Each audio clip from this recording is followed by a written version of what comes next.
تنظیم اسلامی کے بانی و عالم دین ڈاکٹر اسرار احمد مسجد کے ساتھ ملکہ گھر میں رہتے ہیں۔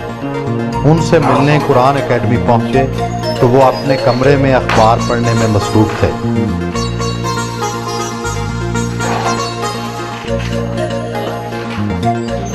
پرانا فرنیچر اور یہ سادہ سا بیڈ روم، کیا آپ کو آرام اور آسائش پسند نہیں؟ اس میں ہر طرح کا آرام اور آسائش مجھے حاصل ہے۔ بیڈ ہوتا ہے سونے کے لیے، وہ مہیا ہے۔ کچھ کسی وقت علیحدگی میں بیٹھ کر لکھنا پڑھنا ہو تو یہ ٹیبل موجود ہے۔ یہ جو میرا جس پر آپ بیٹھے ہیں صوفہ، یہ بھی صوفہ کم بیڈ ہے۔ یہ کھل جاتا ہے اور رات کو میری اہلیہ کا بیڈ یہی ہوتا ہے۔ تو یہ چھوٹا سا ہمارا ایک گھر ہے، اور در حقیقت تو یہ قرآن اکیڈمی کے فلیٹس ہیں، تو ان میں سے ایک میں میری رہائش ہے۔ اس یہاں مجھے اب ہو گئے ہیں سن 77 سے آپ سمجھیے 25 برس۔ ویسے یہ بیڈ میرا جو ہے یہ تو سن 55 سے ہے، تو باقی ہر چیز ہے۔ یہ گرمی میں ٹھنڈے پانی کے لیے چھوٹا سا فریج میں رکھا ہوا ہے۔ تو جو آسائشیں ہیں دنیا کی، اللہ کا شکر ہے وہ سب حاصل ہیں۔ عالم دین کی زندگی اور عام آدمی کی زندگی میں کوئی فرق ہے؟ کوئی فرق نہیں ہونا چاہیے۔ ایک وہ لوگ ہیں جو خود کاروبار کرتے ہیں، اگر اچھا کما رہے ہیں تو وہ اچھا کھائیں، اچھا پہنیں، اچھی جگہ رہیں، ان کا حق بن جاتا ہے۔ لیکن علماء دین کا معاملہ یہ ہے کہ ان کی تو خدمت جو ہے معاشرہ کرتا ہے۔ وہ صبح ہلکا پھلکا ناشتہ کرتے ہیں۔ اب ناشتے میں شہد کا استعمال کر رہے ہیں، یہ ثقیل غذا نہیں ہے؟ نہیں، ایک تو قرآن مجید میں شہد کے بارے میں ہے کہ فیہ شفاء للناس، اس میں لوگوں کے لیے شفا ہے۔ اور ویسے بھی اس کو تو میڈیکل لائن میں بھی کہا جاتا ہے کہ ہلکی شے ہے۔ آپ پیشے کے اعتبار سے ڈاکٹر تھے، آپ نے ڈاکٹری چھوڑ دی، یہ تو پیشے کے ساتھ انصاف نہیں ہے۔ یہ بات ایک حد تک صحیح ہے آپ کی، لیکن صورت اصل میں یہ ہے، اچھی سے اچھی ایجوکیشن، میڈیکل ایجوکیشن حاصل کیے ہوئے لوگ ہمارے یہاں کثرت کے ساتھ موجود ہیں، اور مریضوں کے علاج کی ضرورت تو پوری ہو رہی ہے۔ لیکن یہ خلا ہے بہت بڑا کہ ہمارے ہاں تعلیم یافتہ، جو جدید تعلیم یافتہ لوگ ہیں، ان تک قرآن کی دعوت نہیں پہنچ رہی۔ ایک گیپ ہے درمیان میں، کمیونیکیشن گیپ ہے، کیونکہ ہمارے علماء کرام جو ہیں وہ اس آج کی سطح جو ہے ذہن کی اور فکر کی اور سائنٹیفک خاص طور پر معلومات کی، اس پر نہیں ہے۔ لیکن یہ کام اللہ تعالیٰ نے مجھے اس کی صلاحیت دی ہے، تو میں نے ہمہ وقت اپنے آپ کو اس کام کے لیے وقف۔ گھر سے ملحقہ ادارے کے مختلف شعبہ جات کا معائنہ کیا۔ آپ کی تقاریر ویڈیو پر بھی موجود ہے، جبکہ عام تاثر ہے کہ تصویر حرام ہے اسلام میں۔ اصل میں تصویر جو ہے قرآن مجید میں تو اس کی حرمت نہیں آئی ہے۔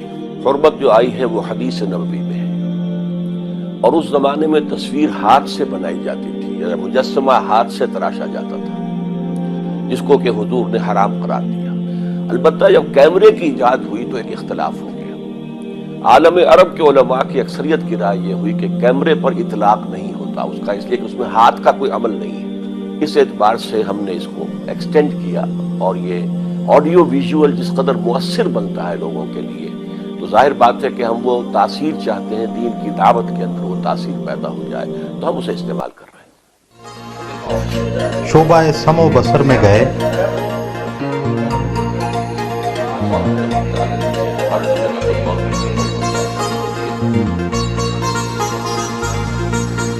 اور تیسرا کورس ہم نے شروع کیا ترجمہ قرآن کورس بچوں کے لیے، اس کی تعداد کے 1000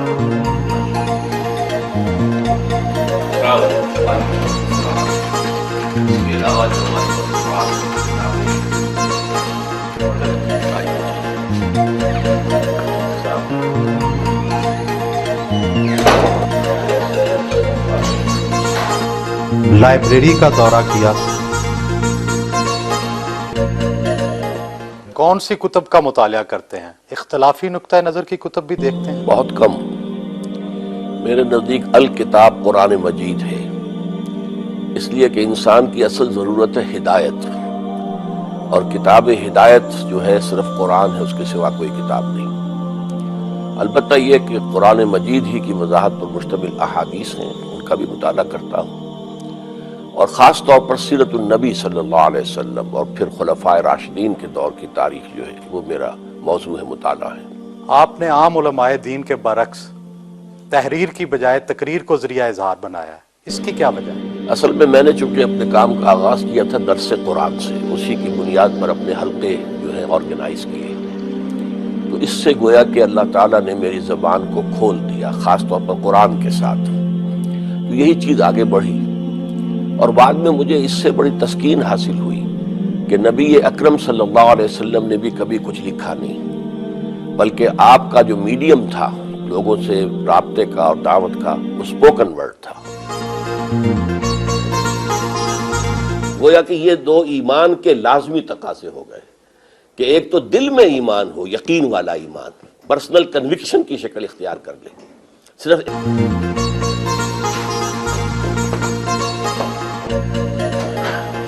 دفتر گئے جہاں پر دفتری امور کا جائزہ لیا،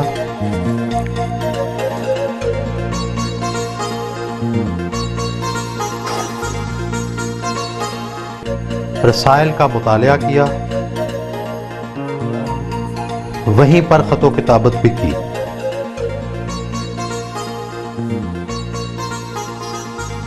آپ کے زیر نگرانی کتنے مدارس، مساجد وغیرہ چل رہے ہیں؟ ہمارے زیر نگرانی کوئی مساجد اور مدارس نہیں ہے، ایک قرآن اکیڈمی ہے، ایک قرآن کالج ہے، اس میں ہم گریجویشن کراتے ہیں لوگوں کو، لیکن عربی اور قرآن اس میں ہم نے لازم سبجیکٹس رکھے ہیں۔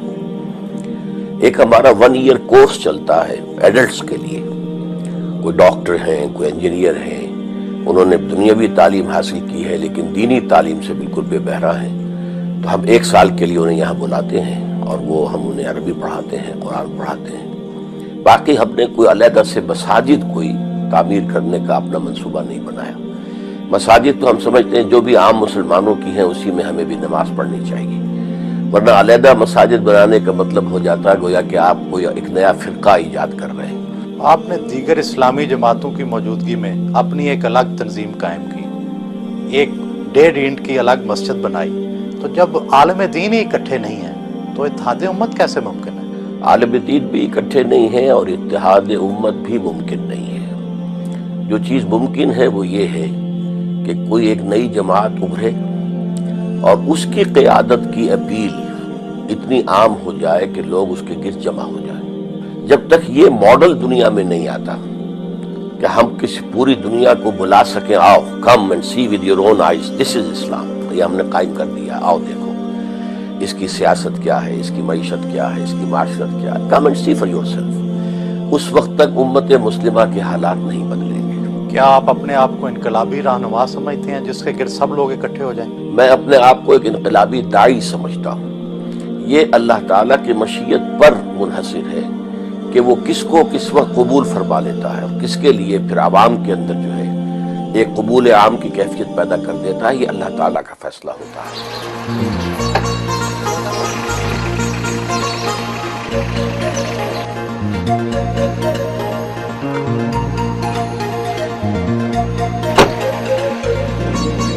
ایک اسلامی معاشرے میں مولوی کا کیا کردار ہونا چاہیے؟ اصل میں ہم نے اسلامی معاشرے میں مولوی کو ایک پروفیشن کی حیثیت دے دی ہے۔ اس کی وجہ یہ ہے کہ ہمارے عام لوگ نہ دین پڑھتے ہیں اور نہ ہی بنیادی تعلیمات دین کی سیکھتے ہیں، تو انہیں ایک احتیاج ہے، کسی کا باپ فوت ہو گیا، نماز جنازہ پڑھانی ہے تو مولوی چاہیے، حالانکہ اس کے اپنے بیٹے کو اس قابل ہونا چاہیے کہ وہ خود نماز جنازہ پڑھائے۔ کسی بچی کا نکاح ہے، اب وہاں مولوی چاہیے، حالانکہ ہمارے ہاں کوئی مولوی پروفیشن اسلام میں نہیں ہے، کوئی پریسٹ ہوڈ نہیں ہے، کوئی پریسٹ کلاس نہیں ہے، کوئی برہمنزم نہیں ہے، کوئی پاپائیت نہیں ہے، تو ہر مسلمان کو اس قابل ہونا چاہیے کہ نماز میں امامت کرے۔ تو کس اعتبار سے یہ پیشہ کوئی اسلام میں نہیں ہے۔ ان کے ادارے کے زیر انتظام خواتین کالج بھی کام کر رہا ہے، جہاں وہ کبھی کبھی لیکچر دینے جاتے ہیں۔ یہ علم کا حاصل کرنا فریضہ ہے ہر مسلمان پر اور علم آدم الاسماء کلھا، تو حضرت آدم کو جو اللہ تعالیٰ نے عمل کی میں تمام اسماء کا ایک دے دیا تھا، در حقیقت اس کی ایکسفولیشن ہو رہی ہے، وہ علم کھل رہا ہے، جیسے کہ آم کی گٹھلی میں سے آم کا درخت برآمد ہوتا ہے۔ خواتین کے حوالے سے آپ کا موقف سخت ہے، اس کا کیا خاص پس منظر ہے؟ میرے نزدیک میرا موقف ہرگز سخت نہیں ہے، اسلامی احکام کے عین مطابق ہے۔ اس میں خواتین پر کوئی پابندیاں نہیں ہیں، بلکہ خواتین کے لیے دائرہ کار علیحدہ رکھا گیا ہے۔ وہ پڑھیں لیکن ان کے مدارس علیحدہ ہونے چاہیے، لڑکوں اور لڑکیوں کی مخلوط تعلیم نہیں ہونی چاہیے، کالج ہوں، یونیورسٹیز ہوں۔ تو یہ اصل میں چونکہ مرد اور عورت کے درمیان، اور خاص طور پر نوجوان مرد اور نوجوان عورت کے درمیان اللہ تعالیٰ نے ایک بڑی فطری کشش رکھی ہوئی ہے، اور اس کو آپ کو معلوم ہے کہ فرائڈ تو یہاں تک کہتا ہے کہ سب سے بڑا ہی انسان کا موٹیو جو ہے، سب سے زیادہ پوٹنٹ، وہ سیکس ہے۔ تو اس کو کنٹرول کرنے کے لیے کہ اس میں کوئی جو ہے انارکی پیدا نہ ہو جائے، بدنظمی نہ ہو، آوارگی نہ ہو، تو یہ احکام دیے ہیں، اور پردہ ہے، مخلوط معاشرت سے روکا گیا ہے، کورنگ آف دی باڈی کے احکام ہیں، عورت کے لیے علیحدہ ہے، مرد کے لیے علیحدہ ہے۔ کیا عورت کے چہرے کا پردہ لازم ہے؟ ہاں، میرے نزدیک نامحرم کے سامنے وہ کھلے چہرے کے ساتھ نہیں آ سکتی۔ ایک تو ستر ہے، اس کا پورا جسم ڈھکا ہونا چاہیے سوائے چہرے کی ٹکیا، سوائے ہاتھ کلائی سے نیچے اور پاؤں ٹخنے سے نیچے۔ نماز ظہر ادا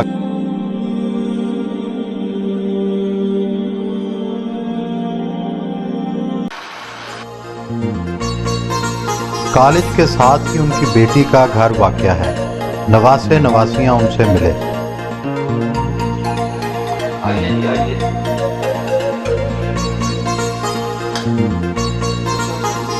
بچوں کے ساتھ دوپہر کا کھانا کھایا۔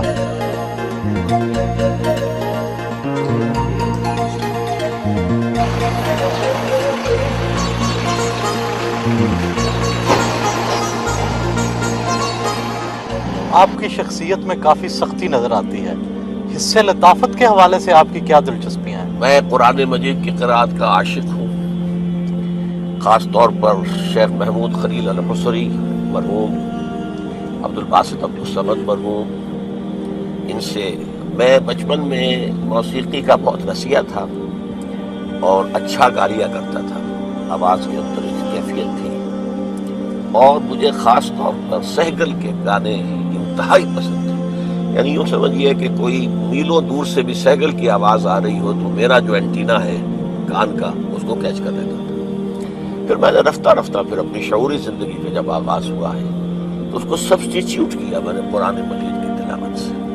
ڈراموں اور اداکاری کے حوالے سے آپ کی کیا رائے ہے؟ ڈرامے دیکھتے ہیں؟ ڈرامے میں میرے نزدیک یہ جو انسان کردار اختیار کرتا ہے مصنوعی، ایک آپ کا اپنا کریکٹر ہے اور ایک کریکٹر آپ اپنے اوپر اوڑھتے ہیں، وہ مصنوعی کردار ہے۔ میرے نزدیک اس کے نتیجے میں اس اداکار یا اداکارہ کی اپنی شخصیت ختم ہو جاتی ہے۔ تو انسانی شخصیت بڑی قیمتی شے ہے، اسے ریزرو ہونا چاہیے، ڈیولپ ہونا چاہیے۔ میرے نزدیک سینما یا ٹیلی ویژن کا اصل رول جو ہے وہ ہونا چاہیے واقعات کی عکاسی۔ کوئی واقعہ ہوا ہے اس کو آپ ڈاکومنٹریز کے ذریعے سے اور ایجوکیشن کے پرپزز کے لیے اس کو استعمال کیا جائے۔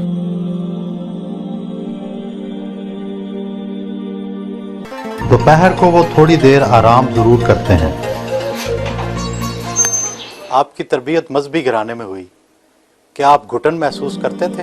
دین پر عمل کرنے میں تو کسی قسم کی گھٹن نہیں ہے، لیکن دین کے معاملے میں جو ایک شدت پسندی یا سختی ہے وہ کبھی بھی نہیں ڈاکٹر صاحب کی طرف سے رہی۔ انہوں نے کبھی بھی ہمیں اس معاملے میں سختی نہیں کی، بلکہ ایکسپیکٹ کیا ہے کہ ہم جس طرح انہوں نے باعمل زندگی گزاری ہے ہم کرتے ہیں۔ And the reason why I believe it is important that we hold firm to the course that we have set out. اپنی جماعت کے ارکان سے ملاقات کی اور تنظیمی امور پر صلاح مشورہ کیا۔ آپ کی قائم کردہ تنظیم اسلامی کے امیر آپ کے بیٹے اور اس کی ناظمہ آپ کی اہلیہ ہیں، کیا یہ اقربا پر بھی نہیں ہے؟ یہ اقربا پروری تو اس صورت میں ہوتی ہے اگر ان دو عہدوں کے ساتھ کوئی منفعتیں ہوتی، کوئی تنخواہیں ہوتی، کوئی اور اس طرح کی چیزیں ہوتی۔ صورت اصل میں یہ ہے کہ میری اہلیہ تو جب سے یہ قائم ہوا تھا حلقہ خواتین اس وقت سے ناظمان، اور صحیح ترین صورت یہی تھی کہ تنظیم اسلامی کے اندر خواتین کا حلقہ جو ہے اس کی ناظمہ جو ہے اگر اہل ہوں میری اہلیہ تو انہی کو ہونا چاہیے، تاکہ میرے ساتھ رابطہ ان کا کانٹیکٹ جو ہے وہ صحیح رہے۔ اور ظاہر بات ہے کہ ابھی تنظیم اسلامی کی جد و جہد کسی حکومت کے منانے کے تو آس پاس بھی نہیں ہے کہ کوئی لالچ نظر آتا ہو کہ اس طریقے سے حکومت کے اندر کوئی حصہ مل جائے گا۔ ابھی تو بڑی لمبی جد و جہد ہے اور اس میں قربانیاں ہی دینی ہیں، تو اس کے اعتبار سے اس کے اندر صرف سے کوئی حرج نہیں ہے کہ بیٹے کو نامزد کیا جائے۔ انہیں بچوں سے بہت پیار ہے، شام کو پوتی اور پوتے کے ساتھ وقت گزارتے ہیں۔ آپ کو اپنے والد کی کون سی خوبی پسند ہے اور کون سی خامی نظر آتی ہے؟ والد کی خوبی کا جہاں تک تعلق ہے تو جو وہ کہتے ہیں اس پر عمل کرتے ہیں، جو اکثر و بیشتر یہ چیز ہمارے معاشرے سے بالکل انقطاع ہو چکی ہے۔ اور خامی کی حد تک تو میں یہ سمجھتا ہوں اسے بہرحال خوبی کا بھی کہا جا سکتا ہے کہ اگر کسی شخص کے بارے میں ان کے ذہن میں کوئی بات ہے تو پھر یہ کہ اسے برملا کہہ دینے میں انہیں کوئی جھجک نہیں ہوتی۔ کیا آپ اپنے والد کی قائم کردہ تنظیم میں کوئی تبدیلیاں لانا چاہیں گے؟ اصل میں جو تنظیم والد صاحب نے قائم کی ہے اس کا جو بنیاد ہے، اس کی جو اصل بیس ہے، وہ نبی اکرم صلی اللہ علیہ وسلم کا اسوہ مبارک ہے کہ جس طرح وہ عظیم انقلاب حضور نے برپا کیا تھا تو وہ کون کون سے مراحل تھے۔ تو جہاں تک اس دینی جد و جہد کا تعلق ہے یا وہ ریولیوشن کا تعلق ہے، اس میں تو میں نہیں سمجھتا کہ کوئی تبدیلی لائی جا سکتی ہے۔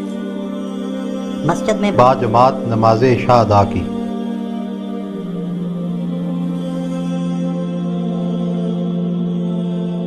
آپ کے اور آپ کے دادا میں 2 جنریشنز کا گیپ ہے، تو خیالات میں بھی فرق ہے؟ نہیں، خیالات میں اس طرح تو فرق نہیں ہے کہ کیونکہ ہم نے جو بھی حاصل کیا دینی حساب سے انہی سے حاصل کیا ہے، ان کے بچپن سے دروس اور کیسٹس وغیرہ سنتے رہے ہیں، تو خیالات میں تو قطعاً فرق نہیں ہے۔ آپ کے دادا مخلوط تعلیم کے خلاف ہیں، آپ ایک مخلوط تعلیم کے ادارے میں پڑھ رہے ہیں، یہ تو بڑا تضاد ہے۔ یہ تضاد اس طرح آپ کہہ سکتے ہیں کہ کمپیوٹر سائنس میری اپنی سلیکشن تھی، تو اس میں جو بہتر ترین ادارہ تھا وہ جس میں پڑھ رہا ہوں وہی ادارہ تھا، تو وہاں نسبتاً بہتر ہے ماحول۔ انہوں نے کو ایجوکیشن ہے تو صحیح، مگر انہوں نے الگ کرنے کی کوشش کی گئی، کیمپس الگ ہے ان کا۔ آپ پہ ناراض نہیں ہوتے اس وجہ سے؟ کبھی بات نہیں ہوئی اس موضوع پہ۔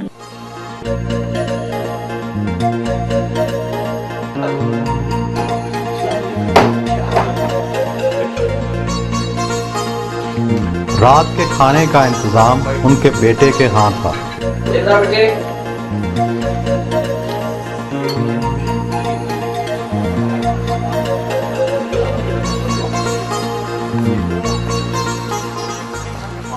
ذاتی حوالے سے آپ کے ذرائع آمدن کیا ہے؟ اس وقت میری کوئی آمدنی نہیں ہے۔ انجمن خدام القرآن نے مجھے رہائش پرووائڈ کی ہے، اور رہائش کے ساتھ ساری اس کی سہولتیں جو ہیں وہ بھی ہیں، اور میری ساری کتابیں، میرے سارے آڈیو ویڈیو یہ سب انجمن کے پاس ہیں۔